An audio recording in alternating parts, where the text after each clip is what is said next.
এবার ঈদের কেনাকাটা শুরু করলাম সবার আগে হাজবেন্ডের জন্য শপিং দিয়ে। এটার একটা বিশেষ কারণ আছে, কারণটা বলছি, তবে তার আগে আপনাদের ঈদ শপিং কার কেমন হলো কমেন্টে জানাবেন। এবার এত ব্যস্ততা যাচ্ছে, লাস্ট উইকে এসে কেনাকাটা করতে বের হতে পারলাম ফাইনালি। আর ঈদ শপিং ব্লগ করার টাইম হয়তো হবেই না ভেবেছিলাম, বাট তারপরে ভাবলাম ছোট্ট একটু আপডেট শেয়ার করি। ঈদ বলে কথা, সবসময় দেখা যায় ফ্যামিলির হাজবেন্ড বা বাবারা নিজের চেয়ে ফ্যামিলির অন্যান্যদের কেনাকাটার ব্যাপারে বেশি খেয়াল রাখে। যেমন সাদমান অলওয়েজ আমার ঈদ ড্রেস গুলো নিজে চুজ করে দেয়, ফ্যামিলির সবার ঈদ শপিং করার সময় আমাকে অনেক টাইম দেয়, বাট নিজেরটা কখন কি কিনবে সেটার কোনো প্ল্যান থাকে না। তাই এবার আমি বললাম আগে তোমারটা দিয়ে শুরু করবো, না হলে আমি কিনবই না। তো আমরা যেটা করি অলওয়েজই দেখা যায় একসাথে আমরা এই মার্কেট থেকে সেই মার্কেটে ঘুরি ঈদের আগের কিছুদিন। আমার অনলাইনের চেয়ে মার্কেটে ঘুরে ঈদ শপিং করতে অনেক ভালো লাগে। ঈদ উপলক্ষে আমাদের মার্কেটগুলোতে যে লাইটিং করা হয় একদম ফেস্টিভ ভাইব চলে, দারুণ লাগে ব্যাপারটা। আর সাথে ঘুরতে ঘুরতে খাওয়া দাওয়া তো অলওয়েজ থাকবেই। তো এবার শুরুর দিকে যেহেতু ছেলেদের সেকশনে কেনাকাটা করলাম, ওর পাঞ্জাবি দেখলাম, সাথে আব্বুর জন্য পাঞ্জাবি দেখছিলাম। আরো অনেক শপিং বাকি, তবে সেগুলোর ব্লগ দিতে পারবো নাকি এখনো জানি না আসলে।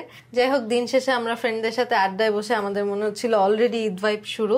ঈদ স্পেশাল আড্ডা চলছে, কারণ ওরা সব ঈদে ঢাকার বাইরে চলে যাবে আর দেখা হবে না ঈদে। সো সুন্দর কিছু সময় কাটাচ্ছিলাম। যাই হোক, সবাই অনেক অনেক ভালো থাকবেন, আমাদের জন্য দোয়া করবেন। আজকের মতো বাই।